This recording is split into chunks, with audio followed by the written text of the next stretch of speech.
Hi there, welcome back to the channel and welcome to the fourth video in the restoration of this Loewe Opta Traxa 3731W. Quite a mouthful. Now, I finished the AM bands alignment, RF and IF alignment in the last video. There were a few little catches here and there, but it ended up working quite well. And now I need to look at the most important part for me, which is the FM. And I think I'm going to get lucky. I'm going to switch it on. We're going to try it and see how we go, because I did find the problem with the ECH81 that wasn't getting that supply. That wouldn't allow FM to go through either. So we've solved that problem. We know that the IF transformers are getting power because the AM is going through, the AM IF is going through. Now, obviously with the FM, we're talking about 10.7 megahertz as opposed to 450, what was it, 470, I think I said it was. So we need to look at that specifically. But before I go any further, I've put in a ECC85 in there.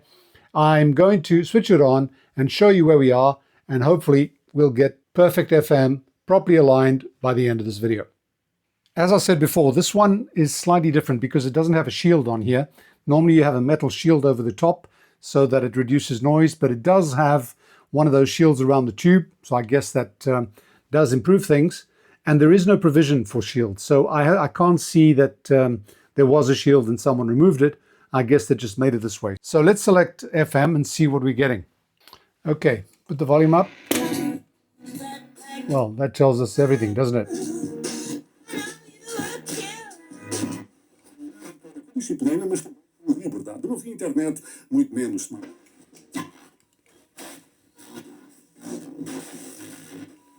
Well, the audio is a bit distorted.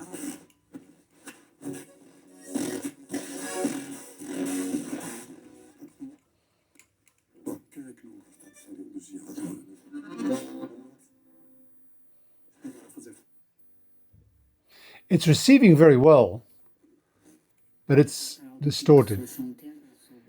And the tuning is working. Let me show you the Magic Eye. This is a new Magic Eye that I put in here.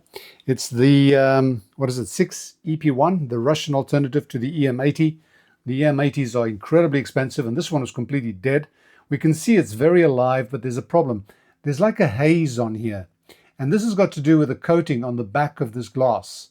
The tube, if I take it out, it's perfectly clear and crystal clear, and it is working. You can see it. But this haze is kind of weird. I've tried to clean it off with acetone. It's not doing anything. It's almost like there's a coating of varnish or lacquer that I can't get rid of. But anyway, it is tuning, and it's actually tuning very well. You can see it. But the sound is distorted. And the other thing is, I'm not sure where it's tuning to. This thing goes from 88 to 100. Well, I suppose it's 87.5 really. If I go all the way left, 87.5 is probably that there. But that's 88. What I'm going to do is I'm going to put 88 on my little generator here and see where it picks it up. So let's try it. I think it's picking it up already. F1 is 88. See that? That's 88.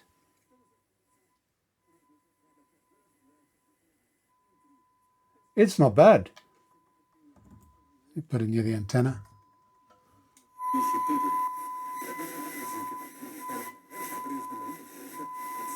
It's not bad at all. This can go lower, I can't remember. 87.5. Let's try 87.5.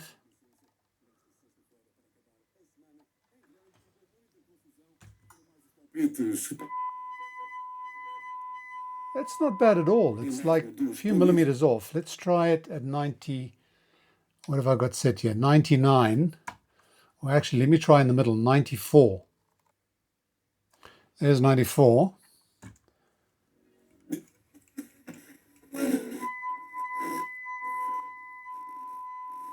It's a couple of millimeters or a millimeter to the right. So I could actually just move the pointer. Let's try. This is 108. It doesn't go to 108. I'll try 100. Here's 100 megahertz. Put it down.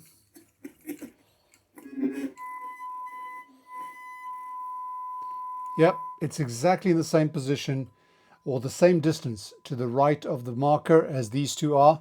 So I can just move the dial pointer a millimeter to the left and we'll have all the RF alignment pretty, well, down pat really. Now, as for the audio, I'm going to try something. The simplest thing to try is I'm going to replace the ECC85 that I've got in there. I'm going to put another one in there and see if it is in the tube. I mean, let's go for the easiest ones first. Well, no luck there. You can still hear distortion.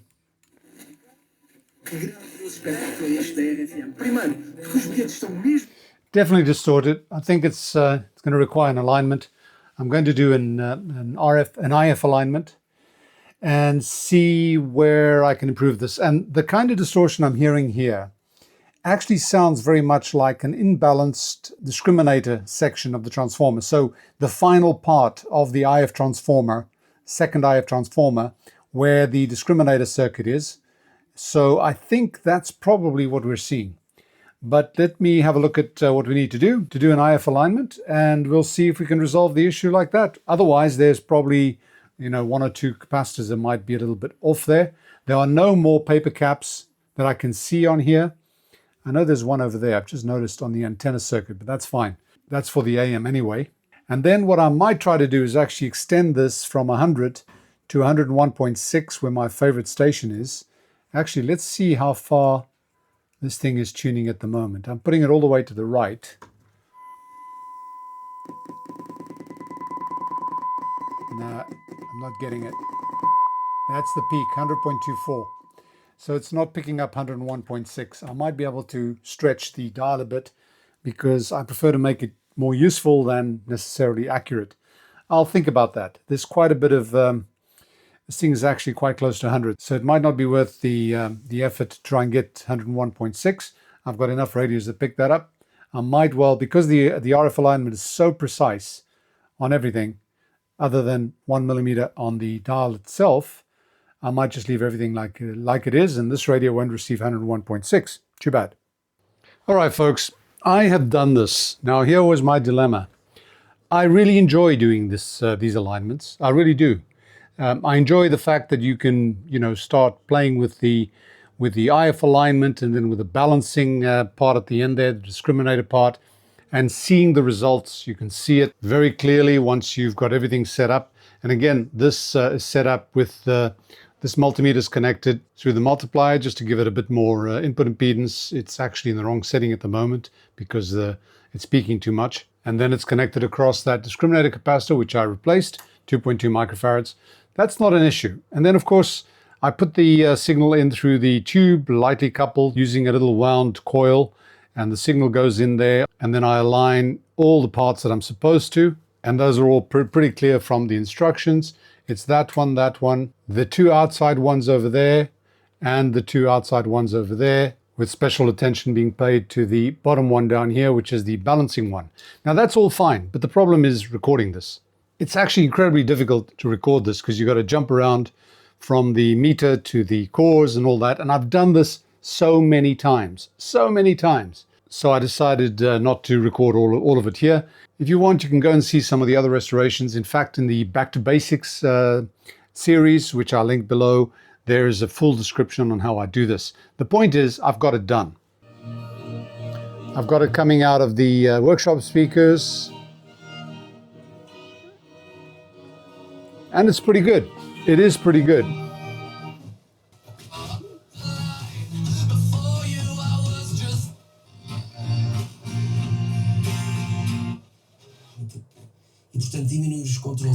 Can't play music, but we can certainly hear it.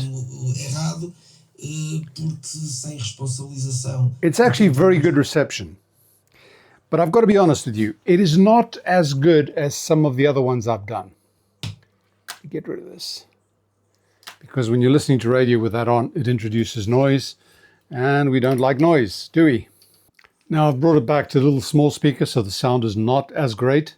But it is still very good. Eles de facto em alguns casos, perdão a expressão, eram irrisórios ou ridículos, porque muitas vezes querendo fazer num determinado município, só para dar o exemplo dos municípios, com uma determinada empresa, um serviço que era adequado àquela empresa, não se conseguia fazer porque os limites são 20 mil euros, não estou... So everything works very well. What is my beef with this? Well, I noticed that the clarity on FM, once you get to a station and you can tune in very well, you can see it there. But once you've tuned in, the clarity is not... look, it's not bad at all. It's really good, but the clarity is not as fantastic as some of the ones I've heard. And I think it's just from the radio, and I think it might have something to do with the fact that that can is not shielded. This was obviously another generation or previous generation of FM receivers or radios with FM, because afterwards they definitely moved to the can, the shielded can on top of the FM tuner or FM front end. So there must be a reason for that, and I can only think that the reason is that, well, they wanted to improve the FM reception. Now, could I listen to this all day? Certainly, not on this particular speaker, but on the proper speaker for the radio, I'm sure that I could. But it is not as wow as some of the other ones I've had. Maybe I've just been used to really, really great reception, and now I'm a little bit disappointed. Blah, blah, blah, blah, blah. Boo-hoo. Okay, well, what have we got so far? I did all the audio stuff. Great. I did the AM bands. Great. I've done the FM now. I've aligned it I've aligned it as far as the IF is concerned.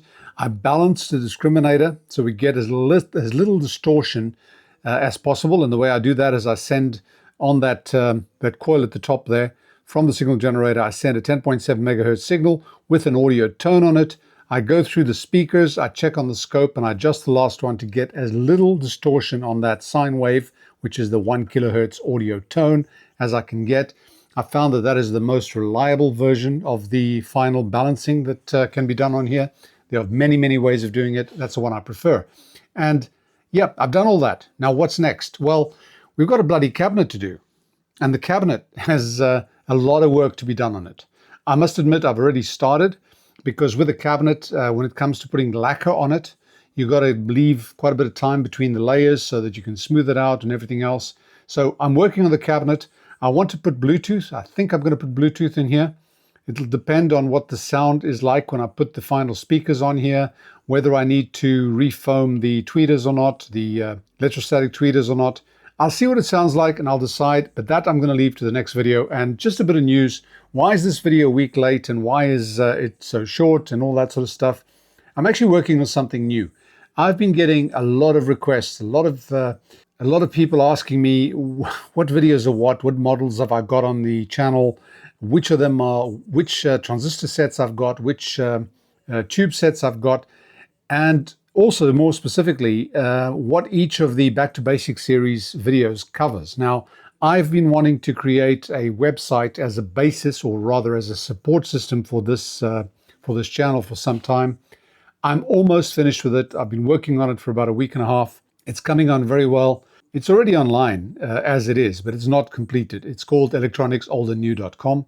So you can go and check it out. Maybe send me some comments if you want. But remember, it's not complete. The idea is that I want to put as much information on the radios that I have restored on there. So if you want to look for a particular model, you go there instead of looking through the whole channel listings. You go there, you see whether your model's there. You can click on that, go straight to the playlist or go straight to the video.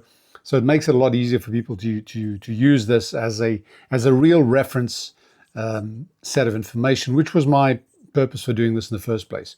So yeah, okay. By the way, what you're listening to is 88. And it's exactly on 88. I'm looking at it straight on.